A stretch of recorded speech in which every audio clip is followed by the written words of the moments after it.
Question है, where is manganese found in abundance in India, यानी कि मैग्नीज है जो है वो बहुत ज्यादा मात्रा में, अधिक मात्रा में भारत में कहाँ पाया जाता है, तो यह पाया जाता है ओडिशा स्टेट में। ठीक है, अगला क्वेश्चन है, which planet is known as blue planet, तो ब्लू प्लेनेट नाम से कौन से प्लेनेट को जाना जाता है, तो यह जाना जाता है अर्थ यानी कि पृथ्वी को। हमें पता है कि पृथ्वी का लगभग 1/3 भाग जो है वो माफ कीजिए 2/3 भाग जो है वो पानी से घिरा हुआ है, यानी कि अबाउट 70% भाग जो है वो पानी से घिरा हुआ है। हमारा अगला क्वेश्चन है, through which constitutional amendment 1/3 reservation for women in panchayat was provided, यह भी एक इम्पोर्टेंट क्वेश्चन है, वुमेन एम्पावरमेंट को लेके बहुत इम्पोर्टेंट क्वेश्चन है। इस क्वेश्चन में बात की गई है कि कौन से संवैधानिक संशोधन द्वारा जो वुमेन्स की सीट्स हैं पंचायत में उसे 1/3 रिजर्वेशन दी गई है, तो यह है 73rd अमेंडमेंट यानी कि 73rd कॉन्स्टिट्यूशनल अमेंडमेंट। अगला क्वेश्चन है, which countries are the group of 4th world, यानी कि जो एक 4th वर्ड है उसमें कौन कौन सी कंट्री जो है वो शामिल है, तो ऑयल प्रोड्यूसिंग कंट्री, जितनी भी ऑयल प्रोड्यूसिंग कंपनीज हैं वह 4th वर्ड में शामिल है। अगला क्वेश्चन है, where was the first summit of non aligned movement held, यानी कि जो नॉन अलाइंड मूवमेंट है उसका पहला समिट जो है वो कहाँ हुआ, तो वो हुआ यूगोस्लेविया में। कहाँ हुआ दोस्तों, यूगोस्लेविया में। अगला क्वेश्चन है, where is the permanent headquarter of international court for justice of UNO situated, यानी कि जो इंटरनेशनल कोर्ट है, जैसे हमारा देश का सबसे बड़ा जो कोर्ट है वो सुप्रीम कोर्ट है, इसी तरह इंटरनेशनल कोर्ट जो है वो उसका मुख्यालय कहाँ है, वो है हेग में, द हेग न्यूजीलैंड में। ठीक है, तो यहाँ पर इंटरनेशनल कोर्ट में कौन कौन से मामले देखे जाते हैं, दो देशों के बीच में मामले यहाँ पे देखे जाते हैं, विवाद को लेके, बाउंड्री डिस्प्यूट को लेके, सब जो कि दो देशों के बीच में है वो इंटरनेशनल कोर्ट में देखे जाते हैं। ठीक है, हमारा अगला प्रश्न है, which joint project was started by the Gujarat. ठीक है, गुजरात, आंध्र प्रदेश एंड महाराष्ट्र, बोला कि गुजरात, आंध्र प्रदेश एंड महाराष्ट्र द्वारा कौन सा ज्वाइंट प्रोजेक्ट, यानी कि एक साथ तीनों ने एक साथ प्रोजेक्ट चलाया है to solve the problem of electricity, बिजली की प्रॉब्लम को दूर करने के लिए, तो यह है सरदार सरोवर परियोजना। इस परियोजना से इन तीनों राज्यों की जो बिजली की समस्या है वह सॉल्व होगी।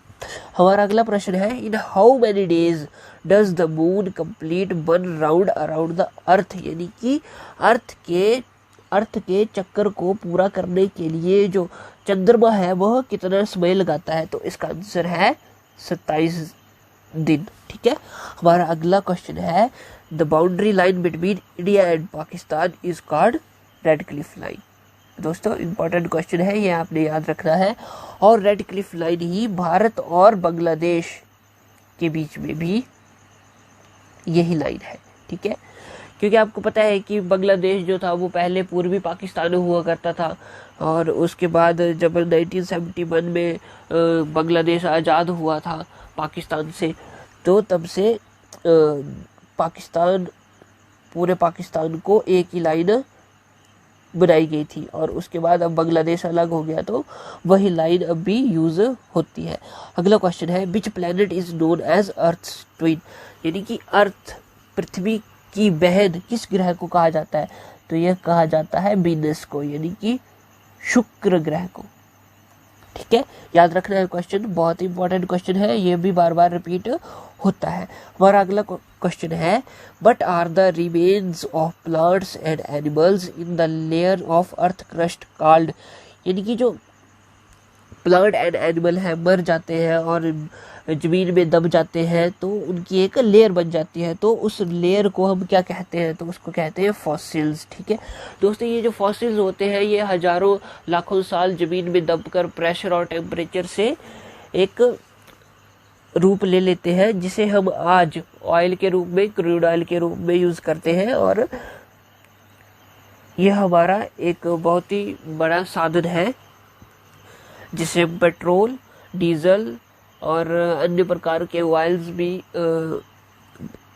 बनाते हैं, जिसे कि गाड़ियों में यूज किया जाता है। ठीक है, हमारा अगला क्वेश्चन है what are the forest maximum rainfall area called, यानी कि what are the forest maximum rainfall areas, जो जहाँ पर फॉरेस्ट, बहुत ज़्यादा फॉरेस्ट है और वहाँ पर बहुत ज़्यादा बारिश होती है, तो ऐसे जो फॉरेस्ट है उन्हें क्या कहा जाता है, तो उन्हें कहा जाता है ट्रॉपिकल रेन फॉरेस्ट।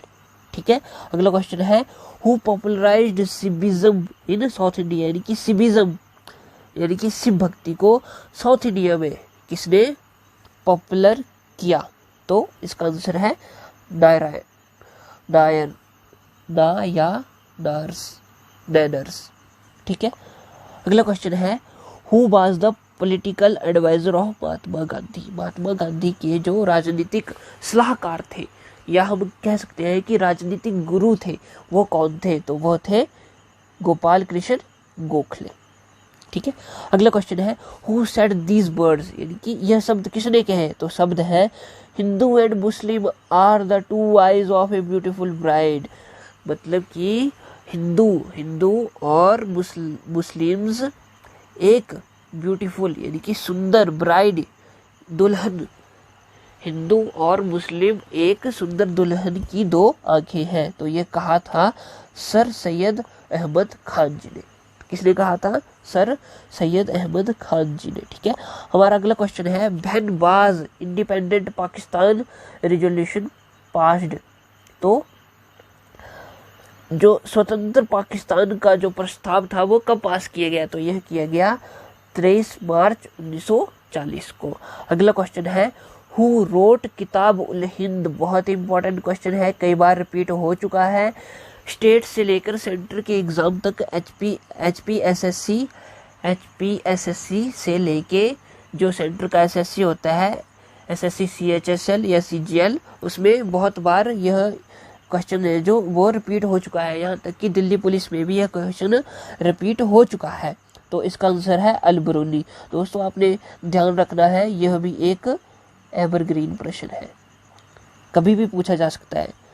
अगला क्वेश्चन है diesel locomotive are manufactured at, यानी कि डीजल लोकोमोटिव यानी कि डीजल इंजन्स आप कह सकते हैं, कहाँ मैन्युफैक्चर यानी कि कहाँ पर बनते हैं, तो ये बनते हैं वाराणसी में। ठीक है, अगला क्वेश्चन है out of milk production, fish production, pulse production, which one of these is referred as yellow revolution, तो कह रहे हैं कि जो येलो रेवोल्यूशन है वो किससे संबंधित है, तो यह है पल्स प्रोडक्शन। पल्स यानी कि दालों की जो प्रोडक्शन है, दालों की जो उत्पादकता है उससे संबंध रखता है येलो रेवोल्यूशन। अगला क्वेश्चन है the cabinet mission to India was headed by, यानी कि cabinet mission to India was headed by, cabinet mission की अध्यक्षता किसने की थी, तो ये की थी लॉर्ड पैथिक लॉरेंस। दोस्तों याद रखना है, यह क्वेश्चन भी इंपॉर्टेंट क्वेश्चन है, रिपीट हो चुका है। हमारा अगला क्वेश्चन है who presided over the inaugural meeting of the constitution assembly of India, constituent assembly of India, यानी कि कॉन्स्टिट्यूएंट असेंबली जो भारत की कॉन्स्टिट्यूशन की, संविधान की असेंबली थी, उसकी अध्यक्षता किसने की थी, तो यह थे सच्चिदानंद सिन्हा। ठीक है दोस्तों, इन्होंने जो पहली हमारी मीटिंग हुई थी संविधान असेंबली की, उसकी अध्यक्षता इन्होंने की थी, और यह एक अस्थाई अध्यक्ष थे। जब हमारी दूसरी बैठक हुई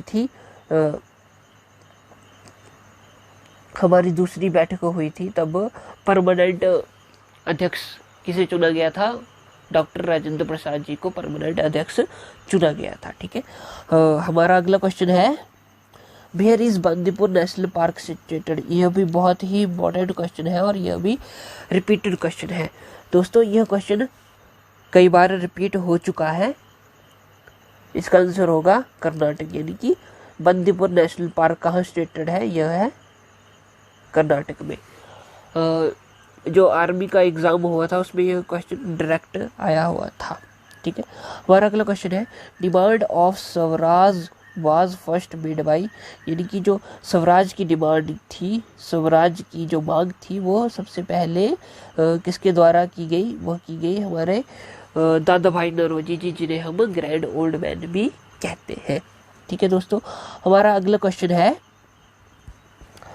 इन order of their distances from the sun which planet lie between Mars and Uranus, यानी कि सन से, यानी कि सूर्य से दूरी के हिसाब से मार्स और यूरेनस के बीच में कौन सा ग्रह आता है? यानी तो इसका आंसर है कि जुपिटर एंड सैटर्न। ठीक है, अगला क्वेश्चन है मैच द फॉलोइंग करने थे, तो ये क्या बोलते घास के मैदानों के नाम है जो डिफरेंट जगह पे डिफरेंट नेम से बोले जाते हैं घास के मैदान। तो पंपस जो है वो ब्राज़ील में है, कैम्पोस है नॉर्थ अमेरिका, पेरिस है साउथ अमेरिका में, बेल्ट जो है वो ऑस्ट्रेलिया में है, इम्पोर्टेंट है, रिपीटेड है, डाउन्स जो है अर्जेंटीना में है। दोस्तों याद रखना है, इनमें से कभी भी क्वेश्चन बन सकता है। अगला क्वेश्चन है among fog, hello, snowfall and rainfall which one is not a form of precipitation? तो इसका आंसर है फॉग। इनकी फॉग क्या होती है? धुंध। ठीक है दोस्तों, धुंध। और हेल क्या कहते हैं? ओले। जब ओले पड़ते हैं तो उसे हम कहते हैं हेल स्टॉर्म। अगला है स्नोफॉल यानी कि जब बर्फ आसमान से गिरती है सॉलिड के रूप में तो हम उसे कहते हैं स्नोफॉल। और रेनफॉल जब लिक्विड के रूप में, वाटर के ड्रॉपलेट्स के रूप में जब आसमान से धरती पर पानी गिरता है तो उसे हम रेनफॉल कहते हैं। तो बोल रहा है कि इन चारों में से कौन सी जो है वो एक फॉर्म नहीं है प्रेसिपिटेशन की? तो इसका आंसर होगा फॉग में कोई भी प्रेसिपिटेशन नहीं होता है। फॉग जो है वो एक धुंध होती है, हवा होती है, या कह सकते हो कि मिक्सचर ऑफ गैसेज होता है जहाँ की कोई भी सॉलिड चीज़ नहीं होती है। हेल स्टॉर्म में सॉलिड गोले होते हैं बर्फ़ के, स्नोफॉल में बर्फ़ होती है वो भी सॉलिड ही होती है, और रेनफॉल में सॉलिड ही जो रेन होती है यानी कि बूंदें होती हैं वो होती है। तो इसका आंसर होगा फॉग। ठीक है, अगला क्वेश्चन है Gandhi ji started satyagraha movement in 1990 in protest against the, तो इसका आंसर होगा इनएक्टमेंट ऑफ रॉल्ट एक्ट। तो क्वेश्चन का अर्थ है कि महात्मा गांधी जी ने सत्याग्रह मूवमेंट था 1919 में, वो किसके विरुद्ध स्टार्ट किया था? तो यह रॉल्ट एक्ट के विरुद्ध उन्होंने स्टार्ट किया था। तो रॉलेट एक्ट के अकॉर्डिंग क्या था कि किसी को भी शक के आधार पर बिना किसी कार्रवाई के, बिना कुछ पूछे जेल में डाल दिया जाता था। इसी को लेकर हमारे जो आंदोलन करता थे बहुत सारे, उनको बिना कुछ बताए ही जेल में डाल दिया गया। तभी इस स्थिति में महात्मा गांधी जी थे, उन्होंने सत्याग्रह मूवमेंट जो है वो स्टार्ट किया था। तो दोस्तों ये थी हमारी आज की वीडियो। उम्मीद करता हूँ कि आपको समझ में आया होगा और आपको पता लगा होगा कि किस प्रकार से क्वेश्चन जो है वो पूछे जाते हैं और क्वेश्चन रिपीट होते हैं। तो जो क्वेश्चन रिपीट होते हैं उन्हें हम कहते हैं एवरग्रीन क्वेश्चंस, जो कि क्वेश्चन कभी भी कहीं भी पूछे जा सकते हैं। दोस्तों अगर आपको हमारी यह वीडियो अच्छी लगी हो तो हमारा सपोर्ट करें और सब्सक्राइब करें हमारा चैनल। हम आपके लिए इसी तरह और भी वीडियोस लेके आते रहेंगे। तो थैंक यू दोस्तों।